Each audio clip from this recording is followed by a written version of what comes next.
Good morning. Welcome back from spring break. I hope you all are doing well. I missed you last week. Um, 6 weeks till school is done. Can you imagine? It's amazing. Okay, I don't know anything more yet about, all of the important senior stuff that we're looking ahead to. We're having a meeting tomorrow, so we may get some details then. Still watching the Wilds, and they have not canceled your week yet. So we're still looking forward to hopefully you guys being able to get away for your senior trip. So in that frame, we do need to finish personal finance. So let's look at lesson 9, cash management. Okay. I'm going to remind you of this verse. It's one of my favorites. Moreover, it is required in stewards that a man be found faithful. God does not require you to make $1,000,000. He doesn't require you to be poor all of your life. He only requires faithfulness, dedication to his cause, to his outcomes.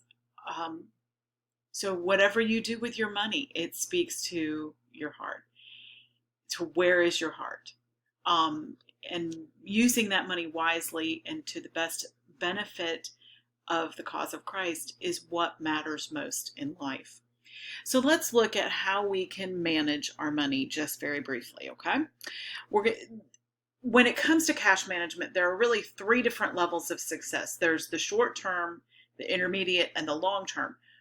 Short term meaning days. How do I make it from this paycheck to the next one?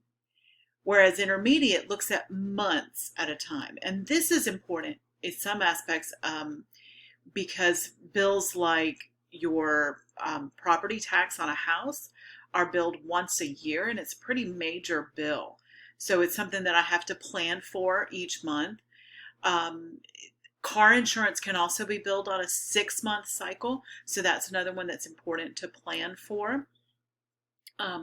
And in fact, the other day, I just got my 3-month trash pickup bill. Every 3 months, I have that one due. So that's another thing that you set aside a little bit of money each month so that it doesn't upset your budget when it comes.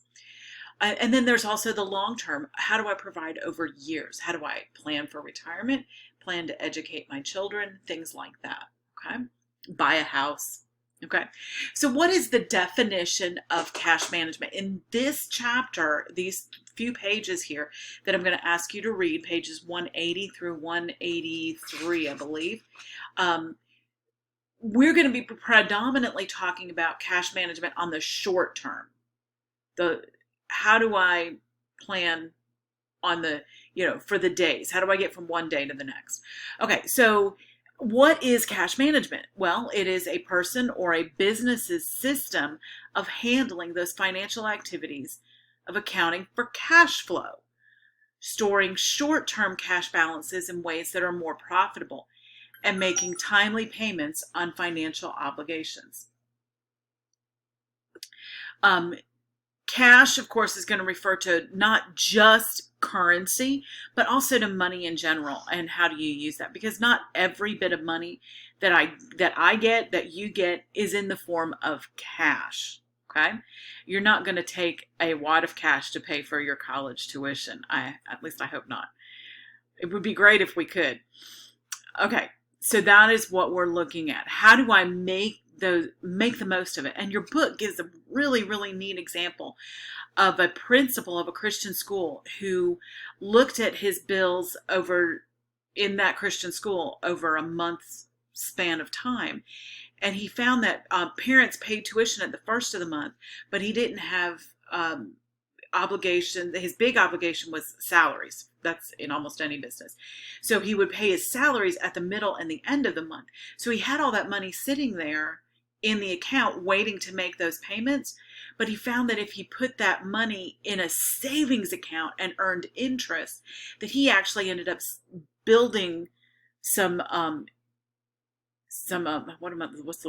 interest in that account over the course of a year, to the point that he could actually give his teachers raises at the end of the year.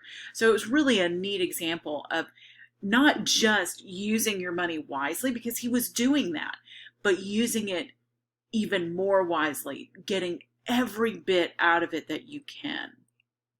Okay, so why would I hold on to cash? Well, there's three reasons, and we're going to look at each of these reasons in turn. The first is to pay for routine transactions. The second, to pay for unexpected emergencies. And the third, to act as a store of value. Okay, so let's look at these. I forgot to set my timer, so I have no idea where I am on time, and it's going to be interesting to try to make that work. Okay, so the first one is routine transactions. I am planning on routine transactions today. I am more than likely going to have to go to the grocery store again, despite how many times I'm trying to not go. But each day we do engage in routine cash transactions. That is definitely something worth considering. I don't want to spend every dime that I make so that I can't fill up my car with gas. Okay, so that's routine transactions. The second, though, is unexpected emergencies. And we all are going to have these. We had storms last night. There are families all around Atlanta that have trees down in their yard or more severe problems. How do you plan for life's unexpected emergencies? Well, for me, when I was your age, the biggest emergency I might have is I might run out of gas. I had a car that the gas gauge didn't work, so I had to keep track of that number in my head.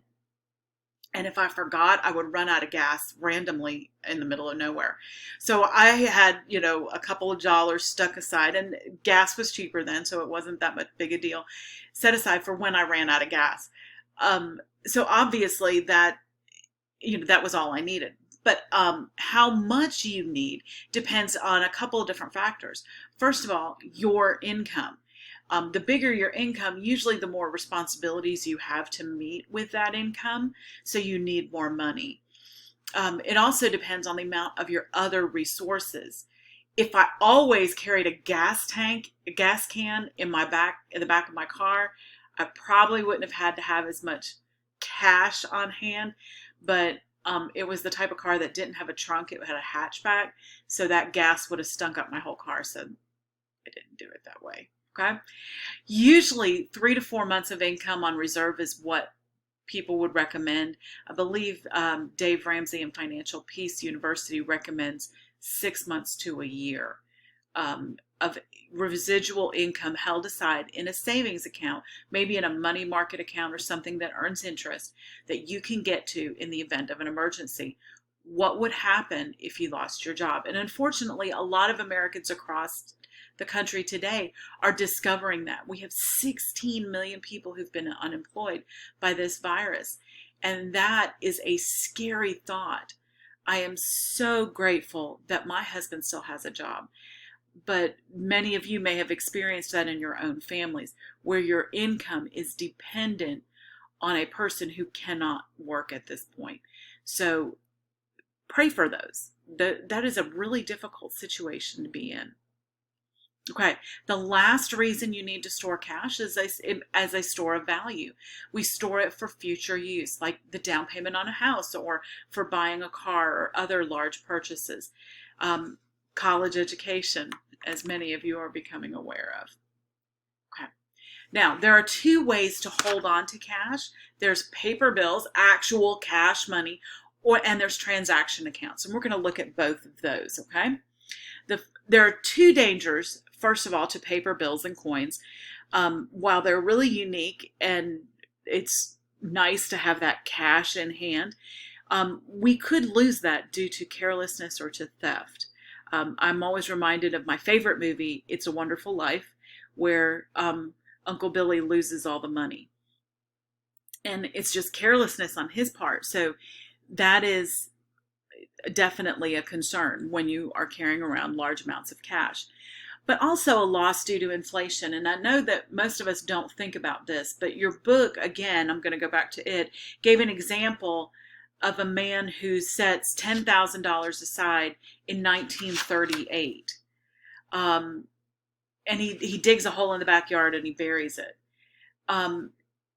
He still has that money 20, 30, 40 years later when he digs it up, but it doesn't have as much buying power, and he's gained no interest on it. all he still has is $10,000. He hasn't gained any interest. He had, and $10,000 in 1938 was like a whole year's income, whereas now, for some of us, it's not very much. Well, for me, it's a lot, but anyway.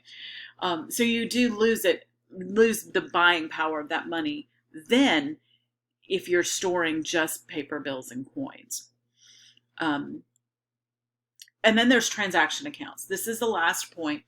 There are transaction accounts. Most of us know them as checking accounts. I don't include savings accounts here because most savings accounts you can't get to on a daily basis. Well, you can, but you don't write a check out of them, okay? So what we're predominantly talking about here is where you can access it multiple times a day if you needed to get money out of it. So checking accounts, as they are only offered by commercial banks. Private banks cannot offer checking accounts.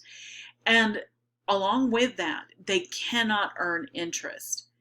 Okay, so you cannot earn interest on a straight normal checking account.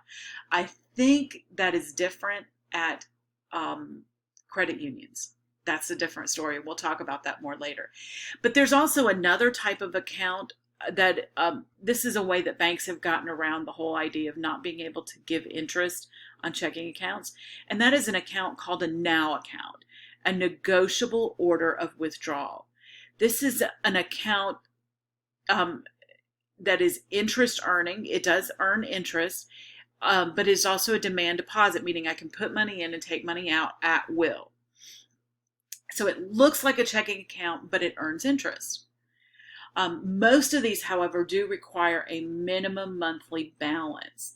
And we're talking like a daily balance, a daily average balance of $1,000 or more. Most of us don't keep enough money in our checking account to warrant having a negotiable order of withdrawal.